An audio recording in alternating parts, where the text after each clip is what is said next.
Welcome to ATA 205, where we're talking about liquids and pads. Now, a friendly warning or a disclaimer before we get started is this is a little bit of a longer episode and there is a ton of technical information. We're sort of fire hosing it to you. So before we get into the video, I want to give you two quick points to consider as we transition into the actual episode. The first one is I chose this word liquids very carefully, meaning instead of calling something, compounds or polishes, we're using the words liquids. Why? Liquids are engineered to do a couple of things. One, diminish versus non-diminishing, long cycle versus short cycle. We'll talk about that in a minute, but I really want to focus in here. Number three, rapid paint removal versus slow paint removal. So we've sort of categorized things as compounds versus polishes. Everything is versus, all the videos that are out there now. I'm saying, okay, let's step back a second and think about what are the liquids that are in that bottle. The liquid in that bottle is designed or engineered to remove or abrade paint quickly. We just happen to call it compounds. Now on this side over here, the liquid in the bottle is engineered to slowly abrade away the paint. We just happen to call it polishes, right? So if we remove the polish name and remove the compound name, we kind of free our minds up a little bit to think about what's really going on in the liquid. What is it engineered to do? Why am I saying that? Point number two, we can combine that with the pad. And so this discussion, the second half of the video, is really on pads, and I think your mind's gonna explode as mine did. There are so many comparisons: retention, density, material, pad face, resilience, and conformability. There's not a test at the end of the video, and I don't expect anyone to memorize any of these things, but I want you to think from a 10,000 foot view, a broader view, like, hey, there's so many things going on with the pad that we can't just say, you know what, this isn't working. Let's take the pad and throw it away. Let's take the liquid and throw it away. It doesn't make any sense. There's no best pad and no best liquid, I don't think. I think there's best pads and liquids for particular circumstances or situations. So kind of have that going through your mind as you're watching this, and I think you'll have a little bit of an appreciation for how much goes into these pads and how many variables there are. So keep that in mind. Number three is I was becoming a little bit self-conscious about the length of the videos and talking so much, and Kevin and I going back and forth, but then I thought to myself, it is a real honor and a privilege to have Kevin Brown on film and sort of talking about the years of knowledge that I wish I would have had 20 years ago. I would have changed the way that I polished. So my mission is to kind of capture all of this, sort of like the encyclopedia, if you will, of detailing, and put it on film. And if it's going to be a little bit longer, then it's going to be a little bit longer. I think things that are worthwhile take a little bit of time to master. So to have Kevin sharing all this with us is just unbelievable. So I'm very grateful to him, and of course grateful to you watching it. So as always, thanks for watching, and I hope you enjoy episode 205.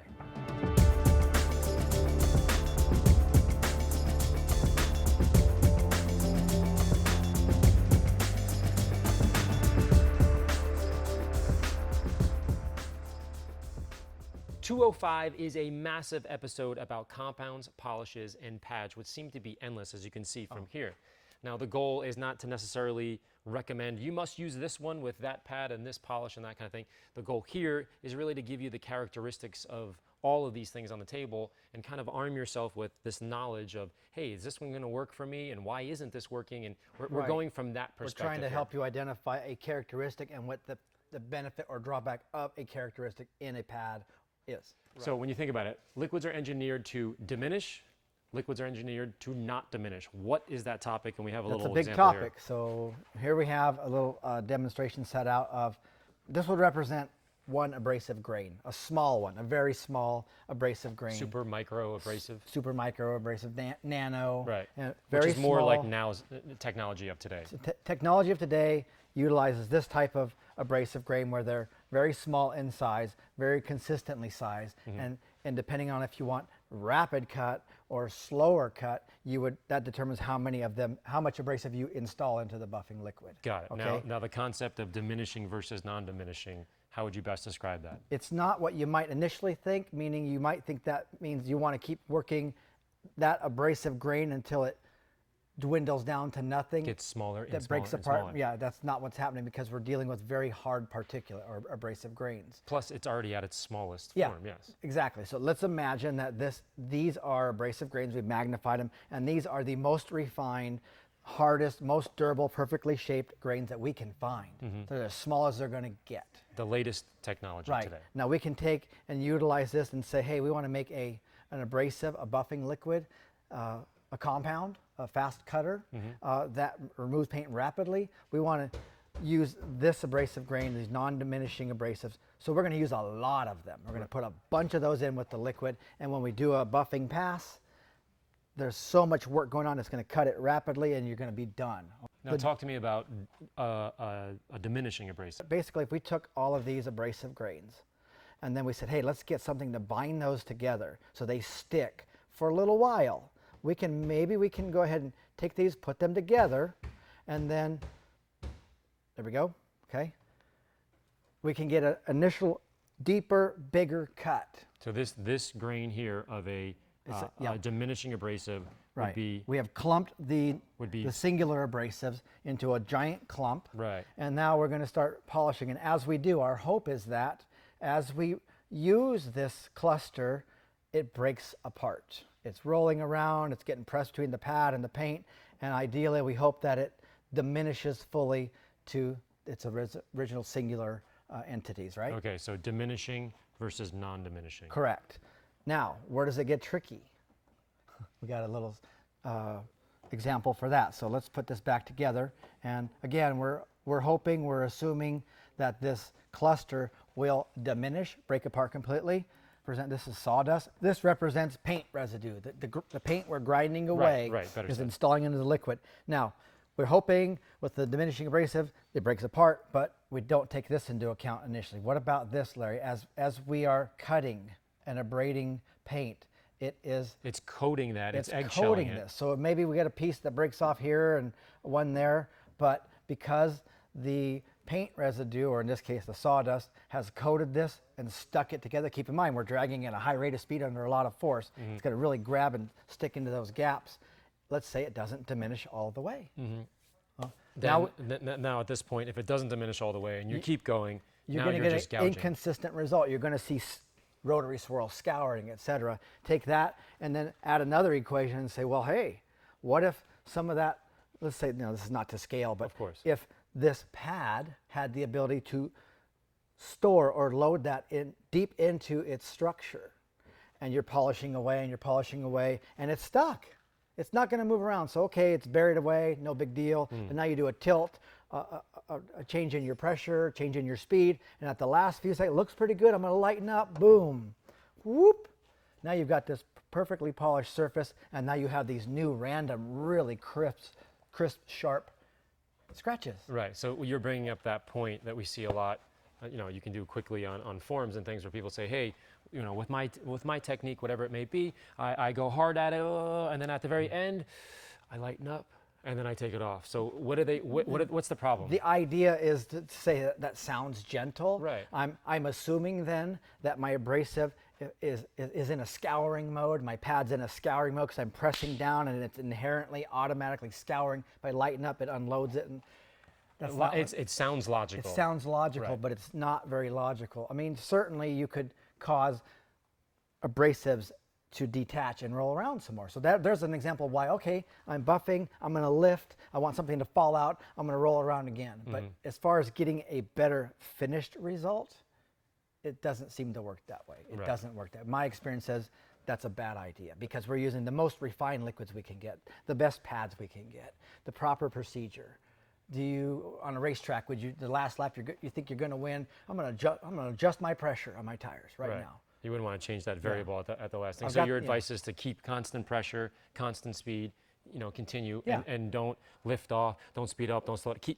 Keep what was working before, keep doing it now. Exactly. Yeah. So on that note, long cycle versus short cycle. The concept here is polishing long, meaning long cycle. Yeah, long period of time. For short cycle, with typically, exactly. Typically with micro abrasives, meaning the latest in technology, like the newest things that we have, these little guys, you would typically do a shorter cycle because it's cutting at a constant rate the entire time. So if you keep going in a long cycle, you'd be filling it up with sawdust, residue, and maybe it's going to get some of this in there and clump them together. It's going to do the opposite.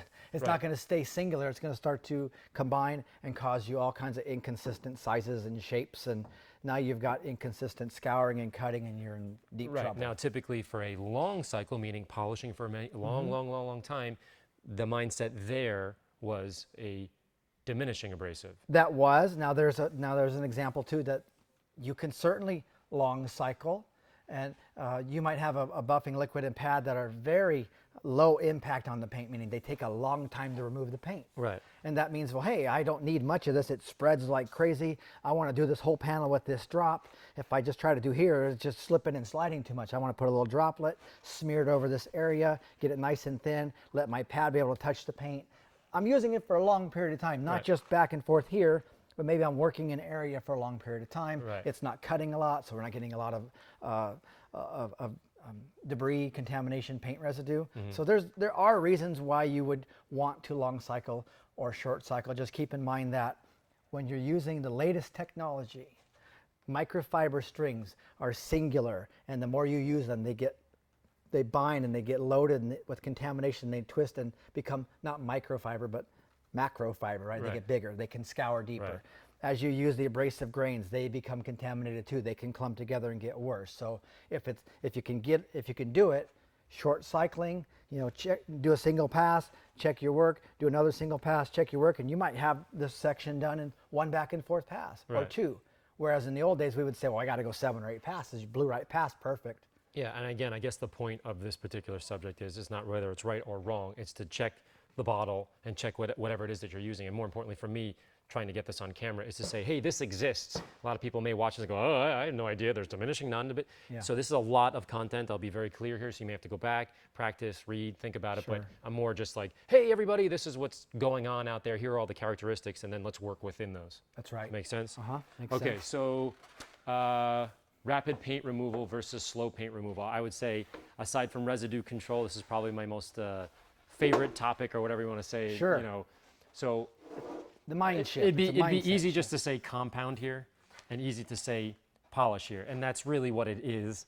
But I think we chose these words specifically because I wanted the people at home or watching or whatever say, oh, I see what he was going after there. It's really the rate, the amount that you are removing in the given period of time. Exactly. So tell me a little bit about that. Well, we know that with a compound, we specifically labeled our compound to be something that was engineered to remove paint rapidly. Right. I mean, from the get-go, it was designed with lots of abrasive capability to grind paint away quickly as possible, whereas the polish was designed to do it much more slowly. Right. Engineered. Yeah, why did you designed. use the word engineered? Because we can affect that. We can say, hey, if I use a lot of compound and the pad can squeegee the surface clean and move it around, we can get a lot of cut. But I could also apply some of that liquid to the pad, blow it out just to get it all the excess out of the way and have it perfectly applied to the microfiber or the foam. We could do a single back and forth pass as an example and get a fantastic result. We still get cut, but it's extremely refined and consistent, and it's like, wow, that actually looks as good or better than the polish I was using before. Right. By the same token, we can take a polish that was engineered to remove paint slowly, and depending on the pad again, we can use an abundance of it. It'll kick up the cut because there is some abrasive, but it can keep moving around for a long period of time. And rather than the actual buffing liquid doing all of the work, it really helps the pad to stay clean and separated and make it bump up its ability to affect the cut. Right, meaning not get encompassed with Yes. residue and then therefore diminish its cut by doing that. So you're increasing the liquid there. Exactly. So we both have customers, enthusiasts that we know that actually this is their go-to. Yeah. They use a microfiber finishing disc and a mild, polish engineered to remove paint slowly, and they do their cutting with it, blow the pad out, they do a finish with it, maybe one more time, do it again, and it's like, there we go. We use one pad, one liquid on 9 out of 10 cars and create a tremendous result ready for waxing or coating, etc. Right, so let's start Or off liquid. over here.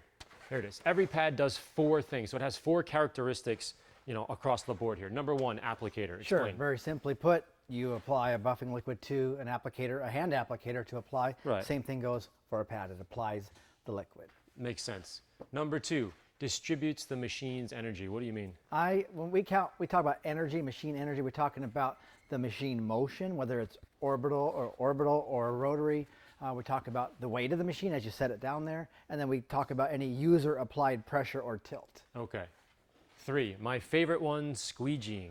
Squeegee the surface clean. That means that in order for work to be accomplished, we have to have the pad touching the paint and moving the abrasive, the liquids around. And if at any time the liquid or the abrasive stick to the paint and the pad rides on top of that but cannot move it around, we're not getting any work done. The polishing stalls. Right. So in the example that we were talking about before, if you were to wipe it, you know, when you're done and you wipe the panel and it sticks, you And can't there's get it off. stickiness there. You Is know, that there's a an high indicator? likelihood that that is an indicator at that area.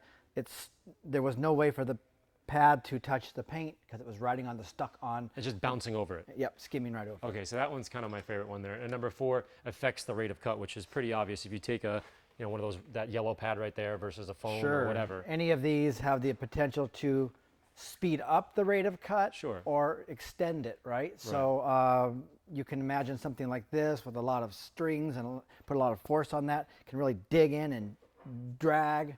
Another pad may be designed to not load up, to not attach to abrasives and liquids, and keep it rolling around for a longer working time. If compounds and polishes weren't confusing enough, we have pad characteristics. To deal with, To deal with, yeah.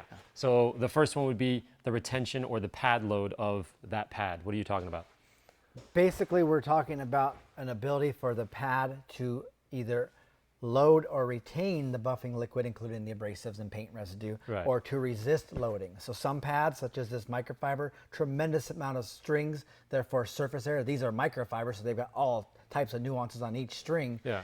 In reality, way more surface area or Sure. an ability to load compound, residue, liquid onto this pad versus this one, which was designed to resist loading and keep the polish and residue on the surface, not on the pad. Right, so remember, microfiber pads, kind of like microfiber towels, Sure. designed to pick up wax, the whole 9 yards. That's right. Like if you were doing something, let's say an old airplane like we did, right, or a boat, if you're using a microfiber pad, it's designed to pick up, but you have lots of residue coming, dead oxidized paint. It's Sure. picking up and it's filling up, you can't go anymore. So in that case, we needed to use we'd a switch to foam pad that rejected, that pushed off, that Yep. didn't grab or hold, put it that way. Exactly, either by the chemistry of the foam Right. or the structure of the foam, meaning big pores, really twisty and bending. You could put lots of compound, it's going to blow out of there because it's changing shape, it's not going to stick in place. Right.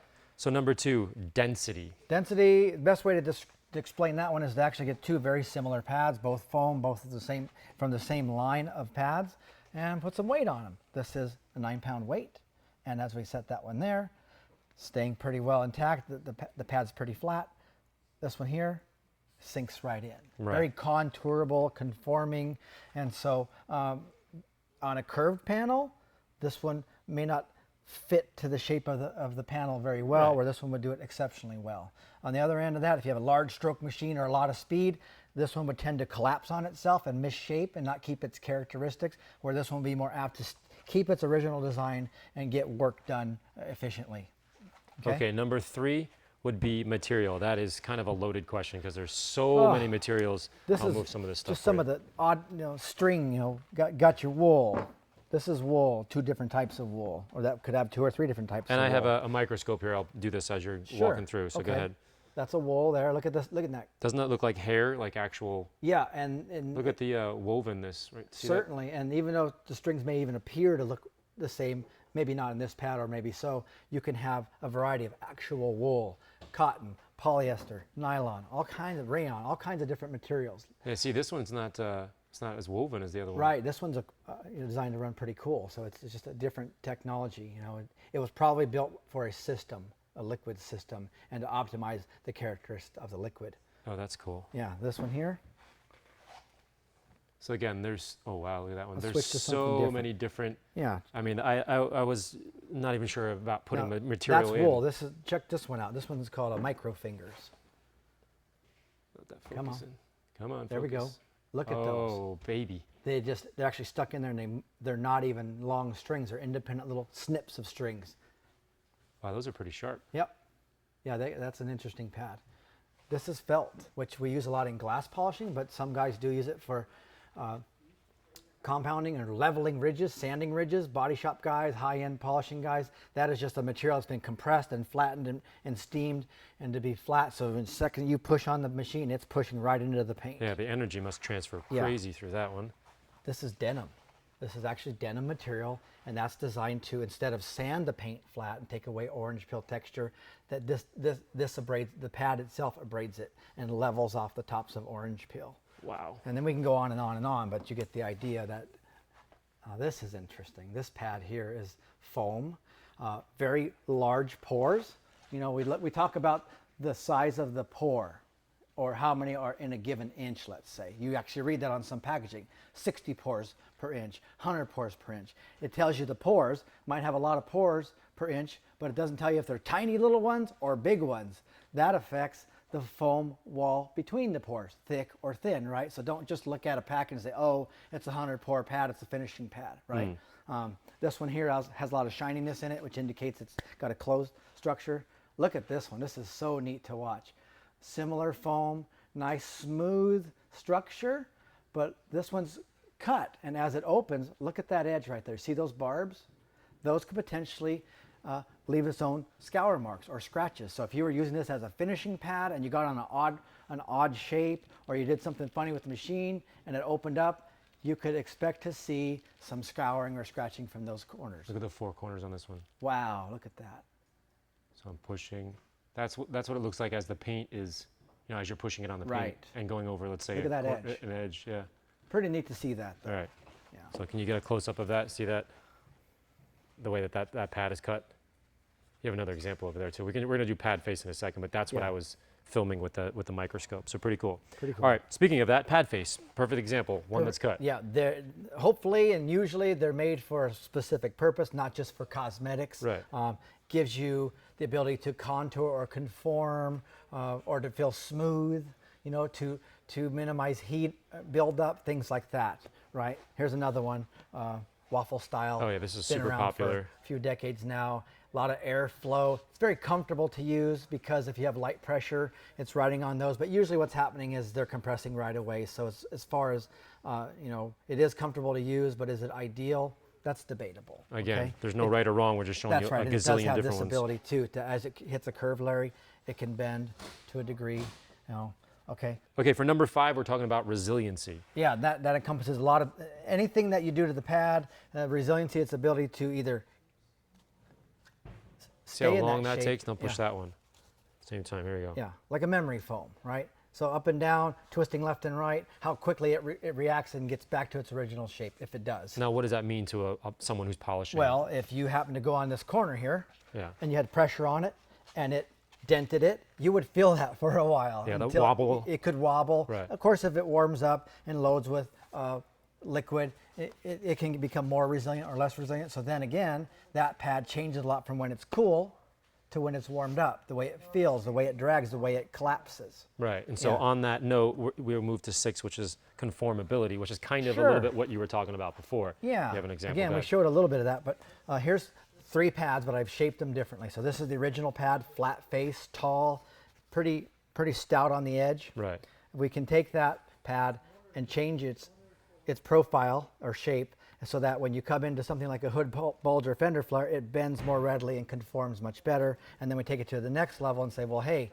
let's cut valleys or relief cuts in it so when it's on a curve, it doesn't collapse the structure. It just bends and conforms to curves or curvy panels. Right, and so in our next few chapters, we're going to be talking about when you're actually polishing to kind of flow with that Sure. voluptuous kind of Yeah. rolling motion. The idea here is that the pad doesn't, let's say if this was an angle of a car, you're staying around, you're staying with it as opposed to, As to this. yeah, that kind of thing. Right. Right, so that's why, it's super important. Number 7 is mechanical action. It's a twofold deal. We're talking about first what's happening inside the pad itself. The foam, is it twisting and bending and flexing, moving up and down easily or more difficult?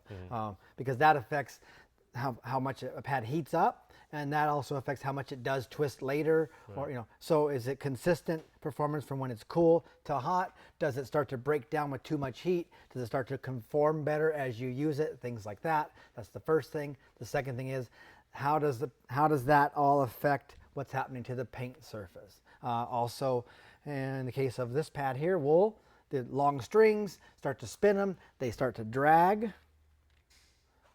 onto the paint and knock everything out of its way, like dragging a chain on the ground. Whack, Right. you know, like a weed whacker, okay? If it had very short strings, then we wouldn't have the same whipping action, but it may not load up as much. It may not bounce and hop as much, right? So you can adjust the characteristics of the mechanical action by length or diameter of strings or quantity of strings, or maybe you're just using foam that's very tight poured and doesn't allow things to absorb. So there's a lot of characteristics you can design into the pad that dictate its overall performance and comfort. Right.